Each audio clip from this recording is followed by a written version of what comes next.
제 어린 시절 살던 마을 어귀에 보면요, L층 크기만한 저수지가 있었습니다. 지금 생각해 보면 요즘이 더 추운 것 같지만은 그때가 훨씬 더 추웠던 것 같습니다. 그 추운 날이 이어지면서 이 정도 추위면은 그 저수지도 꽝꽝 얼었을 것이라고 저는 생각했습니다. 그때 왜 그렇게 생각했는지 모르겠지만은 진짜 꽝꽝 얼었는지 내가 들어가서 한번 확인해 봐야겠다. 이런 생각이 들었습니다. 여러분, 제가 지금은 이래 봬도 그때는 담력도 있었고요. 그리고 아마 배짱도 좀 있었습니다.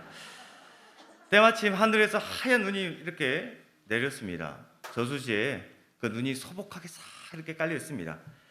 그러니까 하얗게 내린 그 저수지를, 눈에 내린 저수지를 바라보며 내 이름 석자를 거의 반드시 적어야 되겠다. 저수지에 들어가야 될 확실한 명분이 생겼습니다. 그런데 분명 꽝꽝 얼었다고 생각했는데 저의 확신과 달리 몇 발자국 들어가지 않았는데 그냥 쩍쩍 이렇게 얼음이 깨지는 소리가 들렸습니다. 한 10초 정도 고민했습니다. 들어갈까 말까. 그러면서 제가 결심을 했습니다. 호랑이는 죽어서 가죽을 남기고 사람은 죽어서 이름을 남기다고 하지 않습니까? 기어코 들어가서 제 이름 석자를 적고 나왔습니다. 물론 그 흔적 때문에 부모님에게 상당히 많이 야단맞았습니다. 여러분, 세상이 아무리 각박하다고 할지라도 이런 배짱과 이런 담력으로 살아간다면 충분히 살 수 있지 않겠습니까? 물론 여기에다 몇 가지를 더 더하면은 남 부럽지 않게 잘 살 수 있습니다. 그런 사람이 있을까? 오늘 본문에 나오는 야이로가 그런 사람입니다. 야이로는 배짱은 물론이고 유대인의 그 삶의 중심에 있는 회당의 책임자, 그러니까 해당장으로서 높은 신분의 그 위엄과 권세가 있습니다. 그리고 신앙과 등망에서 많은 사람들로부터 존경받는 그런 사람이었습니다. 그러니 세상 아쉬운 게 없고 세상 부러운 것도 없고 무서운 것도 없습니다. 하지만 그에게 해결하지 못하는 문제가 있었는데, 그 어려움이 있었는데요, 하나밖에 없는 그 딸이 무슨 병에 걸린지 모르겠지만은 몹시 아파서 지금 사경을 헤매고 있습니다. 인맥이 있으니까 용하다는 의원에게 진료를 해봤습니다. 그러나 차도가 없습니다. 재력이 있으니까요, 좋다는 약 다 먹여봤습니다. 그러나 아무런 효능이 없습니다. 온갖 방법을 다 동원해봤지만은 딸의 상태는 점점 더 나빠지고 있습니다. 어쩌면 오늘을 넘기지 못할 것만 같습니다. 아버지의 마음이 얼마나 아프겠습니까? 저는 딸만 둘인데요, 아내가 둘째를 임신했을 때에 아내의 몸이 좀 좋지 않았습니다.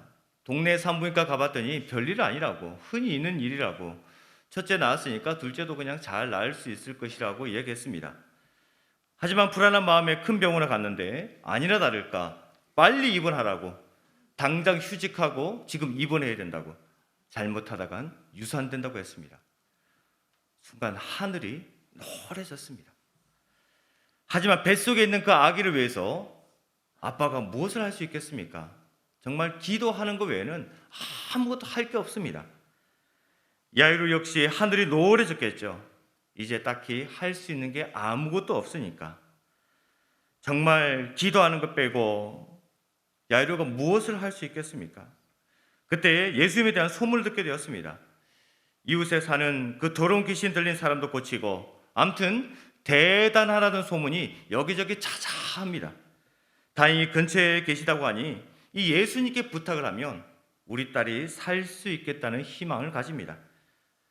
그러나 죽어가는 그 딸을 살리기 위해서 헤쳐나가야 될 그 장애물들이 너무나 많습니다. 우리 삶에는 이제 출구가 저기 보이는구나, 저기만 나가면은 탈출할 수 있겠구나, 이렇게 생각하는 그때, 안도의 한숨을 내쉬는 그때에 애석하게도 그 출구를 가로막는 수많은 장애물들이 있습니다. 우리가 도저히 넘지 못할 정말 높은 벽, 그 담과 같은 것들이 있고요, 또 당체 건너지 못할 깊은 웅덩이와 같은 그런 장애물도 있습니다. 그런가 하면 미로와 같이 정말 구불구불하게 아무것도 보이지 않는, 탈출구도 보이지 않고 햇빛도 보이지 않는 그런 어려움도 있습니다. 이뿐이겠습니까? 여러 가지 장애물로 인해서 우리는 발만 동동 구르며 그 자리에 털썩 주저앉을 수밖에 없습니다. 우리 삶의 높은 담, 깊은 웅덩이, 미로와 같은 그 길, 이런 장애물 때문에 우리는 아무것도 할 수 없습니다. 그때 우리가 무엇을 할 수 있겠습니까? 아무것도 할 수 없다고 여겨지는 그때, 그러나 아무리 우리 앞에 장애물이 가득하다고 할지라도 오늘 설교 제목 주님 앞에서 새롭게 되리, 주님을 찾으면, 주님을 만나면, 주님을 믿으면 우리의 삶은 그 어떤 장애물을 가로막혀 있다 할지라도 새롭게 됩니다.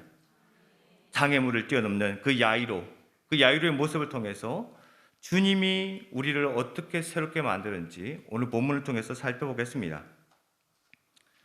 죽어가는 딸을 살리기 위해서 헤쳐나가야 될 그 야이로가 맞닥뜨린 장애물, 그 첫 번째는 체면입니다. 여러분, 야이로가 누구일까요? 22절 말씀을 보면 회당장 중에 하나인 야이로라 하는 이가, 야이로는 회당장입니다. 당시 유대인의 회당은 종교의 중심일 뿐만 아니라 정치, 경제, 문화, 삶의 중심에 위치해 있습니다. 더욱이 회당장, 그 책임자 아니겠습니까? 위엄이 있겠죠. 그리고 권세가 있겠죠. 존귀함이 있겠죠. 재력도 가지고 있습니다.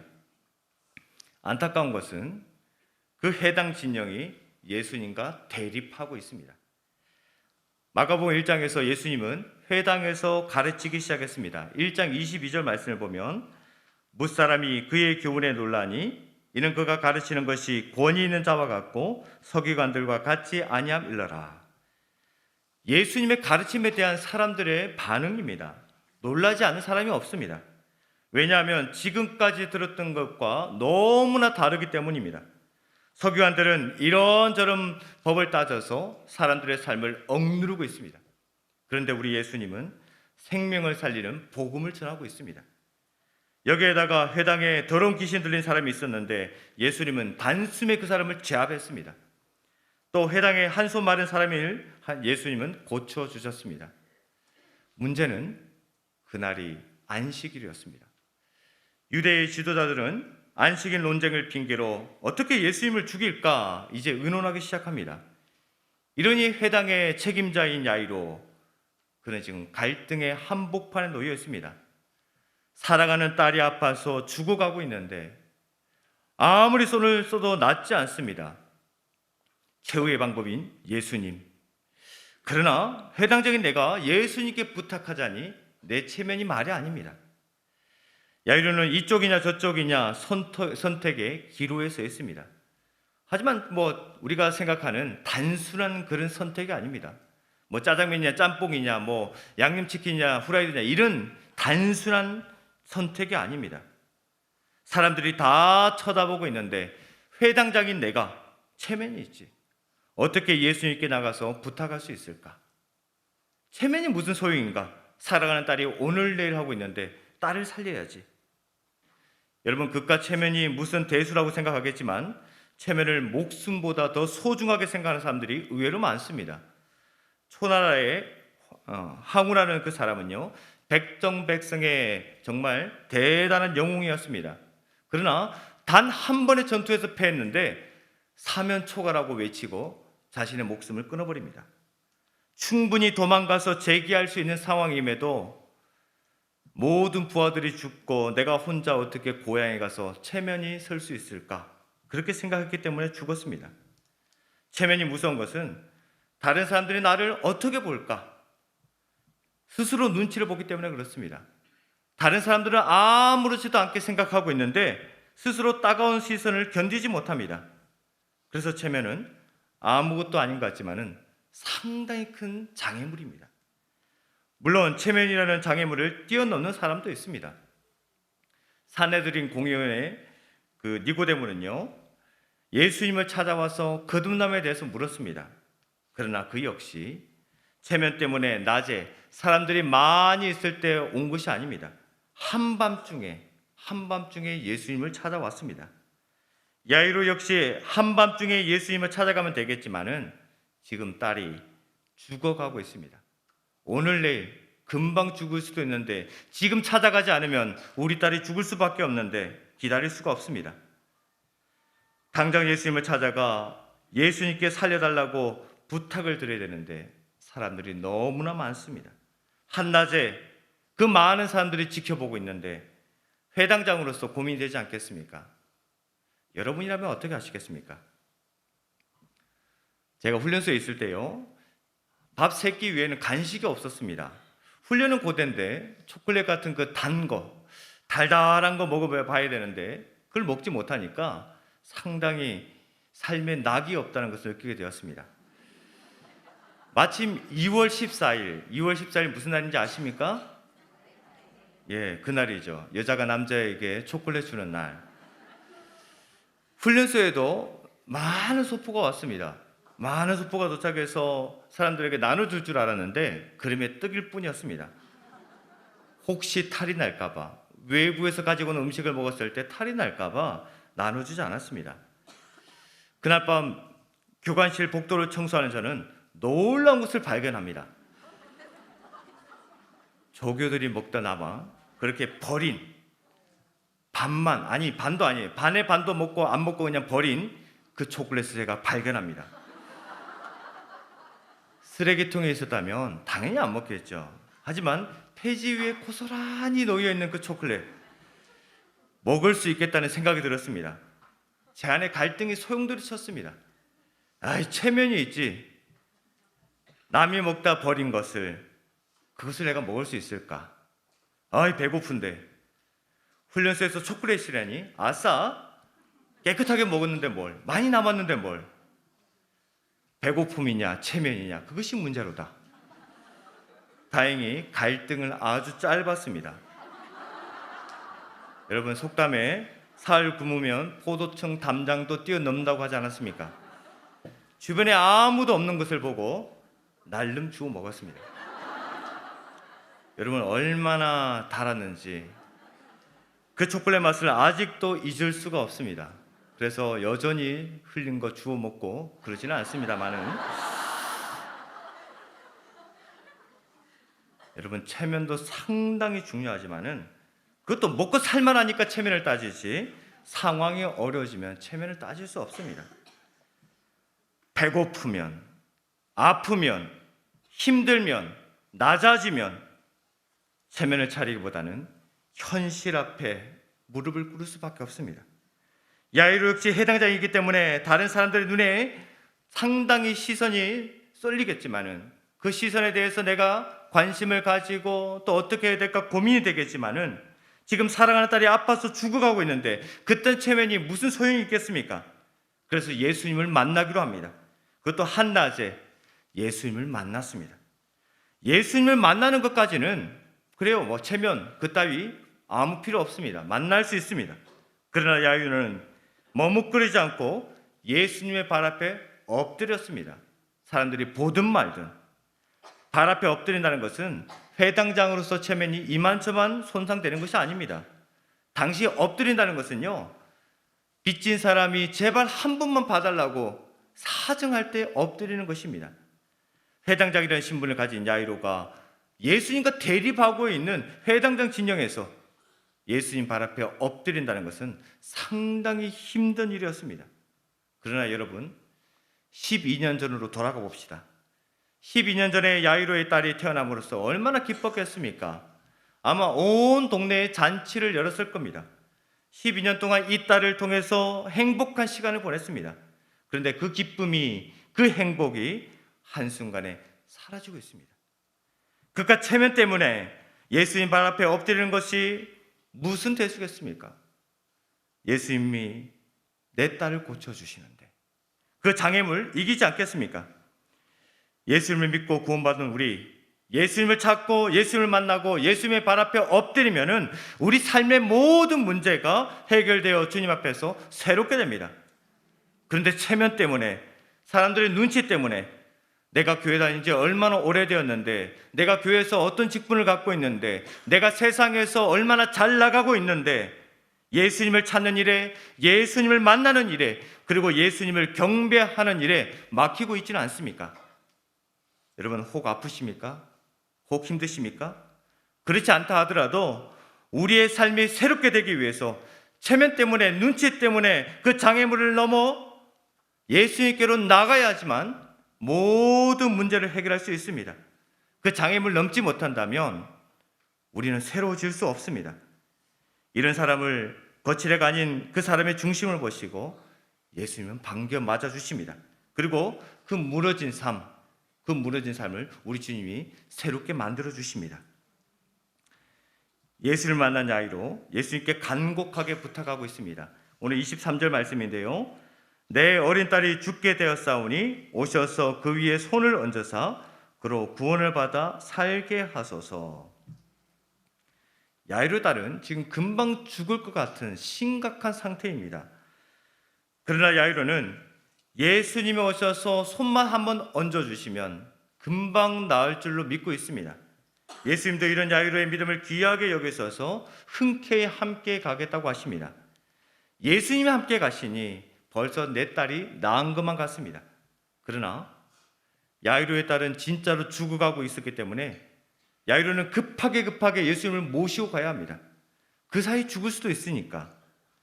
만약 여러분이라면 어떻게 모시고 가겠습니까?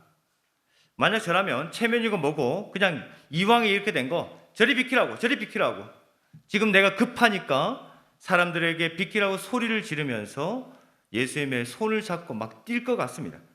1분 1초가 급하니까. 그런데 모두가 내 맘 같지 않습니다. 집으로 가는 모든 길이 막혀 있습니다.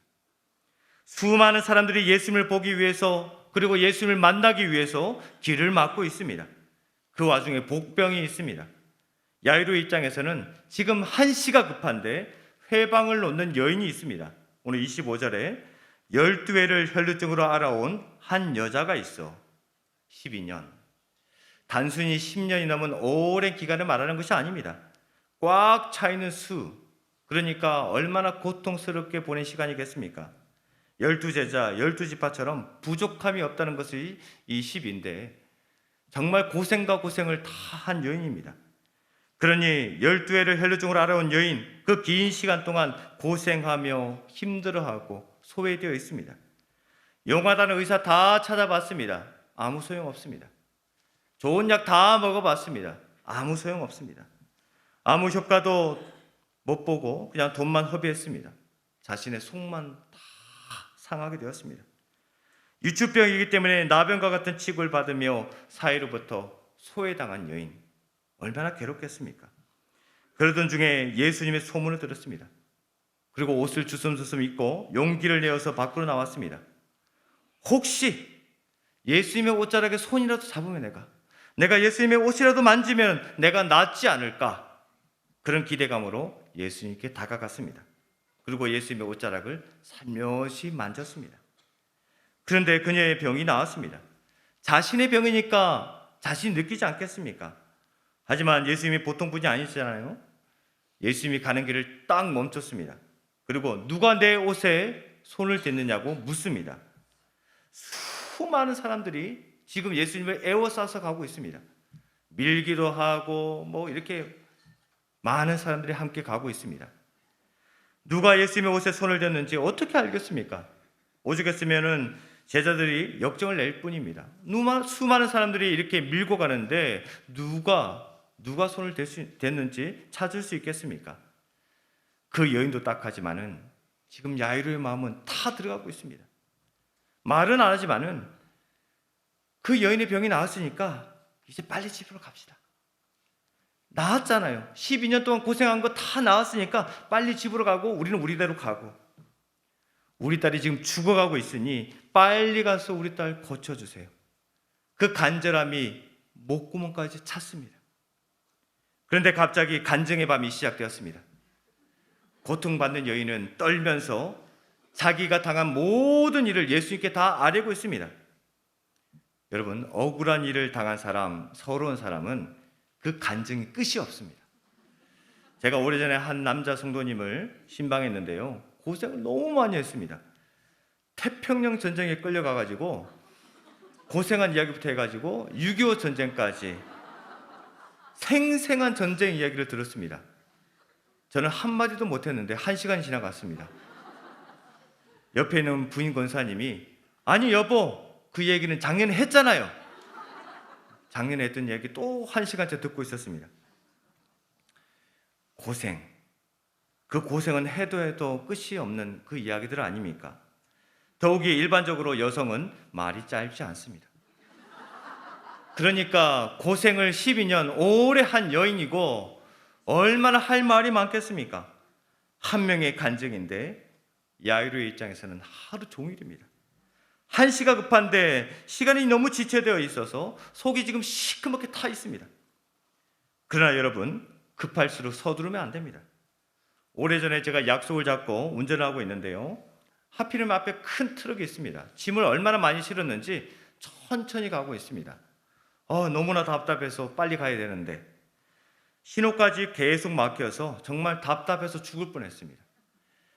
점점 더 시간은 다가오지 100% 늦을 것만 같아서 정말 힘들어하는 그때에 살짝 이렇게 중앙선 옆을 봤더니 맞은편에 차가 오지 않습니다. 지금 이때다. 그래서 노란 중앙선을 싹 꺾어서 속도를 최대한 올려서 마구 달렸습니다. 그랬더니 가속 카메라가 딱! 아무리 급해도 아무리 여유가 없어도 주님이 기다리러 간다면 기다려야 됩니다. 때문에 주님과 동행하는 우리는 기다림, 그것까지 주님께 맡겨야만 합니다. 우리의 모든 삶이 그렇지만은 우리의 기도도 그렇습니다. 때로는 한없이 기다려야 할 수도 있습니다. 그러나 주님께 맡기십시오. 바로 주시는 그 응답보다 더 귀한 응답을 우리에게 주시지 않겠습니까? 반드시 그렇게 채워주실 것입니다. 여러분, 나사로를 보십시오. 나사로가 죽어가는데 가까운 거리임에도 예수님이 지체하십니다. 기다리십니다. 결국 기다리다가 나사로는 죽었습니다. 죽은 지 4일이나 지났습니다. 이제 무슨 소망이 있겠습니까? 죽었는데. 그러나 기다림의 끝에 죽음이 있을지라도 우리 예수님이 그 나사로를 다시 살리지 않았습니까? 여러분, 여러분의 기도에, 여러분의 삶에 주님의 응답이 계속 기다리라고 이야기하십니까? 혹은 거절된 것이 있습니까? 때로는 기다림이 우리 삶을 가로막는 장애물이라고 할지라도 주님의 그 약속 믿고 포기하지 마십시오. 모든 일을 주관하고 계시는 우리 주님께서 그 기다림의 장애물까지 뛰어넘게 하셔서 새로운 그 삶을 우리에게 허락하실 것입니다. 마음은 타들어가고 있지만은 주님께서 함께 가고 있으니 기다리고 또 기다립니다. 이제 모든 일이 술술 풀리겠죠. 그렇게 길에서 잡혀있는 사이 저 멀리서 사람이 한 명 걸어옵니다. 나 아직은 사람이죠. 집에서 사람이 오고 있습니다. 얼굴을 보니 침울해 보입니다. 제발 아니길, 제발 아니길. 그런데 절망적인 소식이 들립니다.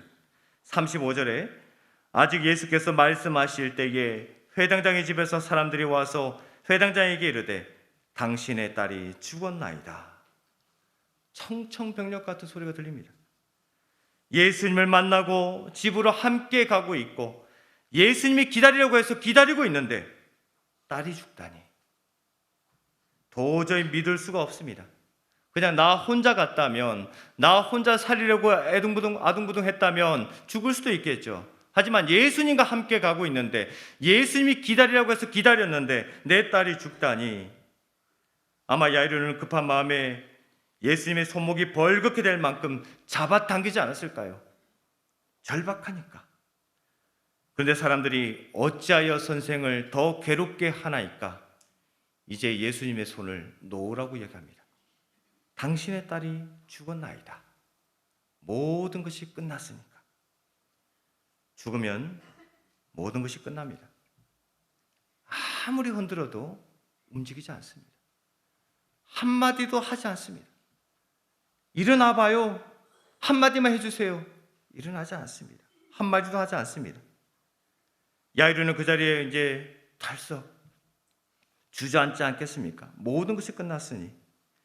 애써 예수님을 찾은 것도, 예수님을 만난 것도, 예수님과 함께 그런 것도 이제 무슨 소용이 있겠습니까? 딸이 죽었는데. 이때까지 체면이라는 장애물도 잘 넘었고 기다림이라는 그 장애물도 잘 넘었는데 죽음, 이 장애물을 우리가 어떻게 뛰어넘을 수 있겠습니까? 그러나 여러분, 우리 주님이 어떤 분이십니까? 나는 부활이요 생명이니 나를 믿는 자는 죽어도 살겠고 죽은 자를 살리는 분이 우리 예수님이십니다. 절망에 빠진 야이로 우리 주님이 이렇게 말씀하십니다. 36절에 회당장에게 이르시되 두려워하지 말고 믿기만 하라. 믿기만 해라. 그래도 자신이 없습니다. 아무리 믿음이 보이지 않는 것을 믿는다고 하는 것이지만 죽었는데, 이제 다 끝났는데 너무나 큰 장애물이 우리 앞을 가로막고 있기에 이제는 자신이 없습니다. 믿을 수 있을까? 그러나 여러분, 우리는 확신해야 됩니다. 구원의 확신을. 죄로 인해 죽을 수밖에 없는 우리였지 않습니까? 내가 진실로 진실로 너희에게 이르노니 내 말을 듣고 또 나 보내신 이를 믿는 자는 영생을 얻었고 심판에 이르지 아니하느니 사망에서 생명으로 옮겼느니라. 우리는 죽었는데, 이미 끝났는데 예수 그리스도를 통해서 그 십자가와 부활을 믿음으로 예수님의 말씀을 믿고 장애물을 넘을 수 있는 우리의 삶이 되지 않았습니까? 영생을 얻었고 심판에 이르지 않을 것이고 이미 사망에서 생명으로 옮겨졌습니다. 예수님의 말씀을 믿는 야이로, 그 절망 속에서, 죽음 속에서, 모든 것이 끝났다고 생각하는 그 속에서 예수님의 말씀을 얻고 죽음의 장애물을 뛰어넘는 야이로 어떤 일이 일어났을까요? 41절에 그 아이의 손을 잡고 이르시되 달리라고 하시니, 번역하면 곧 내가 내게 말하노니 소녀야 일어나라 하심이라. 달리라고 손을 잡고 예수님이 일으키시니 죽었던 소녀가 다시 살아났습니다. 여러분 앞에 놓인 장애물, 그 장애물 때문에 내 삶이 끝난 것처럼 느껴질 때가 있습니까? 혹은 죽음과 같은 아무것도 할 수 없다고 여겨지는 그때가 있습니까? 죽음을 이기고 영생을 주시는 우리 주님을 믿으십시오. 그 믿음이 우리의 삶을 새롭게 만들어줍니다. 사랑하는 성도 여러분, 믿음이 없이는 하나님을 기쁘게 하지 못하나니 하나님께 나아가는 자는 그가 반드시 계신 것과 또한 그가 자기를 상 주시는 지심을 믿어야 할지니라. 믿음이 없이는 하나님을 기쁘게 하지 못한다고 했습니다. 때문에 100% 우리는 신뢰하는 확신을 가지고 있어야 합니다. 그런 믿음으로 우리 앞에 놓인 그 장애물들, 어떠한 장애물이 놓여 있다 하더라도 우리는 힘차게 나아갈 수 있습니다. 그러나 여러분, 제가 앞에서 저수지에 꽝꽝 얼었던 얼음에 들어갔던 이야기 한번 기억해 보십시오. 분명 꽝꽝 얼었다고 생각했는데 저의 확신과 달리 들어가자마자 쩍쩍 얼음 깨지는 소리가 나지 않았습니까? 물론 얼음이 완전히 깨져서 빠지지는 않았지만 제 생각과 제 확신과는 분명히 달랐습니다. 우리 삶에는 우리의 생각과 달리 일이 진행되는 것들이 너무나 많습니다. 우리 삶에는 내가 확신했던 것과 달리 일이 진행될 때도 있습니다. 우리의 생각과 다른 것은 이해가 가는데, 믿는 우리가 믿음으로 나아가고 있는데 왜 우리 확신과 다를 때가 있는가? 아무리 확신에 차 있어도 꽝꽝 저수지가 얼어야지만 그 길을 건너갈 수 있습니다. 문제는 내 확신이 아니라 그 저수지가 꽝꽝 얼어야지 건너갈 수 있다는 겁니다. 다시 말해서 저수지가 꽝꽝 얼지 않았다면 아무리 확신을 해도 절대로 건너갈 수 없습니다. 물에 빠질 수밖에 없습니다. 때문에 우리 앞에 놓인 장애물들, 나의 상식의 믿음, 나의 경험의 믿음, 나의 지식의 믿음이 아닌 반석과 같은, 언제나 빠지지 않는 그 단단한 반석과 같은 하나님, 그 하나님을 온전히 신뢰하는 그 믿음으로 달려가시기 바랍니다. 믿음, 반석과 같은 하나님을 믿는 것입니다. 그때 우리 앞에 놓인 어떠한 장애물이라고 할지라도 그것을 뛰어넘게 하시는 그 주님께서 우리에게 새로운 삶을 주시는 것입니다. 이러한 믿음으로 새로운 삶을 날마다 누리시는 모든 성도님들 되시길 간절히 소망합니다. 하나님, 주님께 모든 것을 맡긴 우리의 삶에도 장애물이 얼마나 많은지 산 넘어 산과 같습니다. 그래서 우리는 매일 지쳐있고 날마다 힘들어합니다. 비록 그 넘어진 자리에 주저앉아 있을지라도 굳건한 반석과 같은 주님만을 바라봅니다. 주님만을 신뢰하는 우리에게 새 힘을 주옵소서.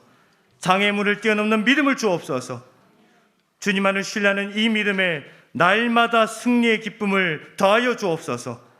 주님만을 신뢰하는 이 기쁨에 새로운 삶을 더하사 매일매일이 새롭게 하옵소서. 예수님의 이름으로 기도드립니다. 아멘.